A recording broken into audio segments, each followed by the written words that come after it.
ሰላም ቤተሰቦች እንዴት ናችሁ? ደህና ናችሁ? እንግዲህ ሄርሜላ ምን እንዳገኘች አላውቅም።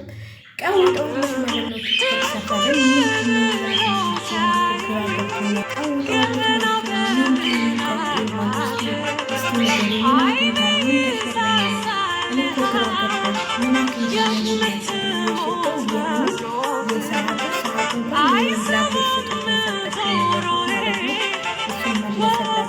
እንዴት እንደሚያደርጋት አያችኋት?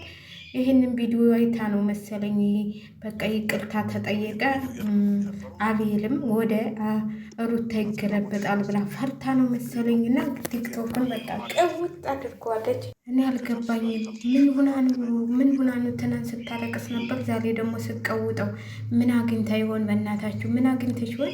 ይልዬ እስቲ ንገሪኝ፣ እስቲ አቅምሽን ያገኘሽውን መቼም የሆነ ነገር አግኝተሻል ማለት ነው። እንደዚህ ቀውጥ ያረግሽው አብርሃም በቃ ተመለሰልሽ እንዴ? የልብሽ ሞላልሽ እንዴ? እንዴት ነው? ትናንትና ተስፋ ሳይቆርጥ አይቀርም ተመለሰልሽ መሰለኝና ቀውጥ ይሆናለች። በደስታ ወዳጆቿን ምናምን ሩታን ጠጉሯን መላልጠው ምናምን በቃ ወዳጆቿም አዳንቀዋታል ማለት ነው። ዩቲዩብ መንደርን ተቆጣጥረዋለች ማለት ነው። ምን እንዳገኘች ግን አላውቅም። ምንድን ያገኘችው? እስቲ ንገሩ፣ ጠቆም አድርጉኝ። ያገኘችውን የቀመሰችውን ወሬ ማለት ነው። እስቲ ወሬውንም ነገር አድርጉን። እኛ እኮ ግራ ገባን። ትናንትና እዛ ጋ ዛሬ እዛ ጋ ዛሬ በቃ ትናንትና ስታለቅስ አይቼ እኔ ደግሞ ወይኔ ሄርሜላ አለቀሰች እኮ ምን ሆነ ይሆን እያልኩኝ ደግሞ በጭፈራና ሞቅ ባለ በድምቀት መታለች ማለት ነው። እንኳን ሰላም መጣሽ። እንግዲህ አብርሃምም ትናንትና ተስፋ ቆርጦ ወይ እንግዲህ ያው አንድ ሩታን ቢስትለው ወደ አንቺ አይደለም የሚደበቀው፣ ወደ አንቺ መጥቶ ይሆናል እንደዚህ ቅውጥ ያረግሽው።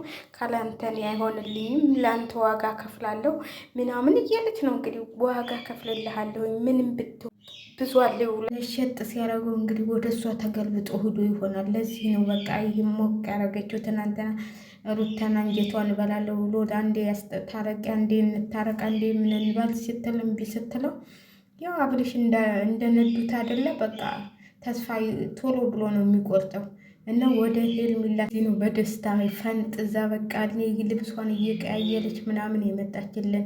ከኔ ለአንተ ብዙ ውለታ ከፍለልሃለሁ፣ መስዋዕትነት እሆንልሃለሁ እያለችው ነው እንግዲህ። ሁኙ ምን ይደረግ ብለሽ ነው? ባልና ሚስት አፋተሽ ሁኝ። አዎ ለሱ ብዙ ውለታ መክፈል አለብሽ። ሚስቱን ፈቶ ወደ አንቺ የሩታዬን የራት ግብዣ የአብርሽን ማለት ነው ቤቢዬን ይዛ ትመጣለች የሩትዬ እና ተስፋ ምንም ለሱ የምከፍሉ ውለታ የለሽም።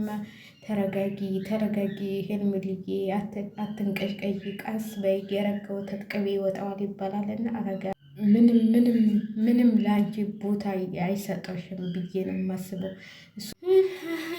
አንቺ ብሎሽ ነው የሚሄደው እናቴ። እሱ እናቴ ካለ ሩታ ሌላ እስትንፋሽ የለውም። በለማንኛውም ሸር ላይክ እያደረጋችሁ እስቲ አበረታቱ።